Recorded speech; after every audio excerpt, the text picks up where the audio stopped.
তো ঈদের আগে মনে হয় না বিজনেস ভিসার আহামরি কোনো স্লট বা ভিসা দেবে। আসসালামু আলাইকুম ভিউয়ার্স, আশা করি সবাই ভালো আছেন। তো আজকে আমরা চলে এসেছি ইন্ডিয়ান ভিসা সম্পর্কিত নতুন কিছু আপডেট তথ্য নিয়ে। আপনারা সকলে জানেন আমার সাবস্ক্রাইবারদের ভেতরে প্রতিনিয়ত কিন্তু কন্ট্যাক্টের মাধ্যমে ভিসা এবং অ্যাপয়েন্টমেন্ট পাচ্ছে।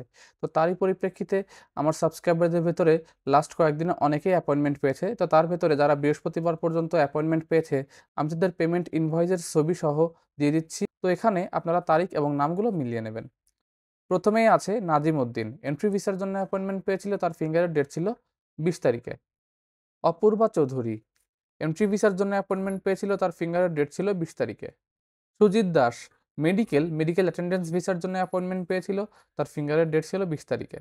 মিঠুন চক্রবর্তী মেডিকেল ভিসার জন্য অ্যাপয়েন্টমেন্ট পেয়েছিল, তার ফিঙ্গারের ডেট ছিল 20 তারিখে। সুমন কুমার বিশ্বাস মেডিকেল ভিসার জন্য অ্যাপয়েন্টমেন্ট পেয়েছিল, তার ফিঙ্গারের ডেট ছিল 20 তারিখে।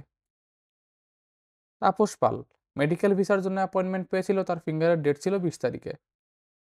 ফায়েজ আহমেদ মেডিকেল ভিসার জন্য অ্যাপয়েন্টমেন্ট পেয়েছিল, তার ফিঙ্গারের ডেট ছিল 20 তারিখে। কল্পনা বেগম মেডিকেল ভিসার জন্য অ্যাপয়েন্টমেন্ট পেয়েছিল, তার ফিঙ্গারের ডেট ছিল 20 তারিখে।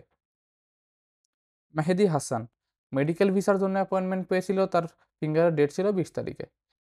রাজেন মজুমদার মেডিকেল ভিসার জন্য অ্যাপয়েন্টমেন্ট পেয়েছিল, তার ফিঙ্গারের ডেট ছিল 20 তারিখে। দুর্জয় সরকার মেডিকেল ভিসার জন্য অ্যাপয়েন্টমেন্ট পেয়েছিল, তার ফিঙ্গারের ডেট ছিল 20 তারিখে। তো আপনারা এখানে দেখতেই পারছেন আমার সাবস্ক্রাইবারদের ভেতরে প্রায় 12 থেকে 13 জন অ্যাভারেজে ডেইলি অ্যাপয়েন্টমেন্ট পাচ্ছে কন্ট্যাক্টের মাধ্যমে। তো আপনারা যারা কন্ট্যাক্টের মাধ্যমে অ্যাপয়েন্টমেন্ট নিতে চাচ্ছেন, যদি আপনাদের ফাইল রেডি থাকে শুধুমাত্র অ্যাপয়েন্টমেন্ট নিতে চান, তারা নিচের দেওয়া ফেসবুক লিঙ্কে যোগাযোগ করে দেখতে পারেন। অবশ্যই নিজ দায়িত্বে কথা বলবেন এবং সিকিউরিটি হিসাবে সবসময় ডকুমেন্ট হিসাবে পাসপোর্ট এবং এনআইডি কার্ডের কপি চেয়ে নিতে পারেন। তো মেইন টপিকে ফেরত আসি, যে ঈদের আগে ট্যুরিস্ট ভিসা হওয়ার কি কোনো সম্ভাবনা আছে? এ ধরনের প্রচুর প্রশ্ন আমাদের কাছে আসছে। আসলে ট্যুরিস্ট ভিসা তো নরমাল প্রসেসে হচ্ছে না, কন্ট্রাক্টের মাধ্যমে খুবই সীমিত সংখ্যক হচ্ছে এবং এন্ট্রি ভিসা এবং মেডিকেল ভিসা সবচেয়ে বেশি হচ্ছে। তো এখন ঈদের আগে ভিসার রেশিও তুলনামূলক বাড়ার কোনো সম্ভাবনা আছে নাকি? না, আসলে সেরকমভাবে কোনো সম্ভাবনা নেই।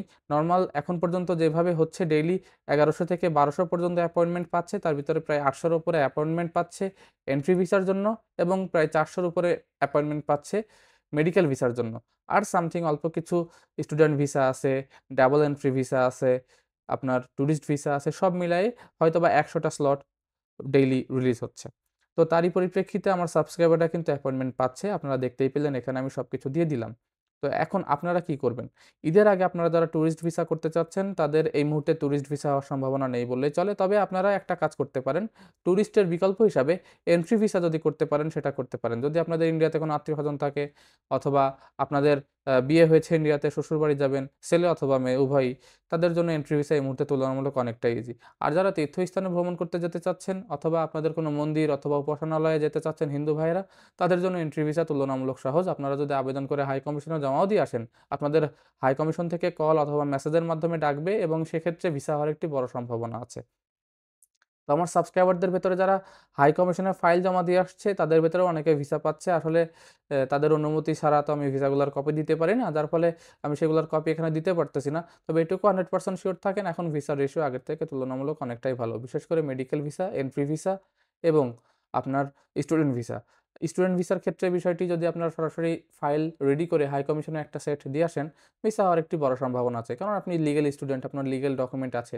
এক্ষেত্রে আপনার ভিসা রিফিউজ অথবা দেরি হওয়ার কোনো সম্ভাবনা নেই। যেহেতু অনেকেরই সেমিস্টার শুরু হয়ে গেছে অথবা পরীক্ষা আছে সামনে, ক্লাস করতেই হবে, মাস্ট বি। তাদের স্টুডেন্ট ভিসা কিন্তু 99.9% সময় হয়ে যাচ্ছে। কিছু সময় হচ্ছে না। সেটা হচ্ছে আপনার ডকুমেন্টের গ্যাপের কারণে। আর যারা এন্ট্রি ভিসার বিষয়টা বলছেন, এন্ট্রি ভিসা 99% সময় হচ্ছে যদি অরিজিনাল ডকুমেন্ট দেখাতে পারেন। এবং মেডিকেল ভিসার বিষয়টিও সেম, 99% সময় মেডিকেল ভিসা হয়ে যাচ্ছে যদি আপনার অরিজিনাল ডকুমেন্ট থাকে এবং আপনি নিতান্তই খুব মুমূর্ষু রোগী হয়ে থাকেন। তাহলে তো আপনার ভিসা 100% সিওর থাকেন, হয়ে যাবে। আর মেডিকেল ভিসার বিষয়টি, হসপিটালের অ্যাপয়েন্টমেন্ট কিন্তু বাধ্যতামূলক। সেটা ছাড়া আপনি কোনোভাবেই ভিসা পাবেন না, এটুকু আপনি সিওর থাকেন। এবং ডাবল এন্ট্রি ভিসার বিষয় বলে রাখি, যারা ডাবল এন্ট্রি ভিসা করতে চাচ্ছেন তাদের অবশ্যই পুলিশ ক্লিয়ারেন্সটা করে রাখবেন। কারণ এখন পুলিশ ক্লিয়ারেন্সের বিষয়টি খুবই গুরুত্বপূর্ণ। আর যারা অ্যাপয়েন্টমেন্ট নিতে চাচ্ছেন, তাদের একটি বিষয় আমি খুব বলে রাখি, ক্লিয়ার করে রাখি। সেটি হচ্ছে অবশ্যই আপনার পার্সোনাল ফোন নাম্বার দিয়ে অ্যাপ্লিকেশনটা পূরণ করবেন এবং ফোন নাম্বারটি সাথে নিয়ে যাবেন। যদি আপনার নিজের নামে রেজিস্ট্রেশন করা হয় ফোন নাম্বারটি তাহলে তো অবশ্যই ভালো। আর যদি আপনার বাবা-মার নামে থাকে সেটাও আপনাদেরকে বুঝায় বলতে হবে। তবে আপনাদের অবশ্যই পার্সোনাল ফোন নাম্বার নিতে হবে এবং ফোন নাম্বারটি যখন চেক করবে তখন অবশ্যই দালালের সঙ্গে যদি আপনার কোনো কনট্যাক্ট থাকে অথবা আপনি কোনো দালালের মাধ্যমে কোনো এজেন্সির মাধ্যমে করেছেন, সে ধরনের কোনো হিস্টোরি যদি থেকে থাকে সেই হিস্টোরিগুলো ডিলিট করে দেবেন। যাতে করে আপনাদের কোনো সমস্যা না হয়। কারণ সেখান থেকে ফোন চেক করার সময় যদি কোনোভাবে তাদের নজরে একটা ওয়ার্ড পড়ে যায় যে আপনি কোনো এজেন্ট অথবা দালালের মাধ্যমে অ্যাপয়েন্টমেন্ট নিয়েছেন অথবা ভিসা করেছেন অথবা প্রসেস করার চেষ্টা করছেন, এক্ষেত্রে আপনাদের ভিসা হইতে বড় একটি সমস্যা হতে পারে। তো আজকের মতো এ পর্যন্তই। তো লাস্ট আপডেট এটাই যে ঈদের পরে টুরিস্ট ভিসা হওয়ার একটি বড় সম্ভাবনা আছে। সেটা হয়তোবা বড় পরিসরে না, সংখ্যাটা বেড়ে যাবে। এটাই তফাৎ। তো আজকের মতো এ পর্যন্তই। পরবর্তীতে নতুন ভিডিওর জন্য আমাদের চ্যানেলটি সাবস্ক্রাইব করে রাখুন। আল্লাহ হাফেজ।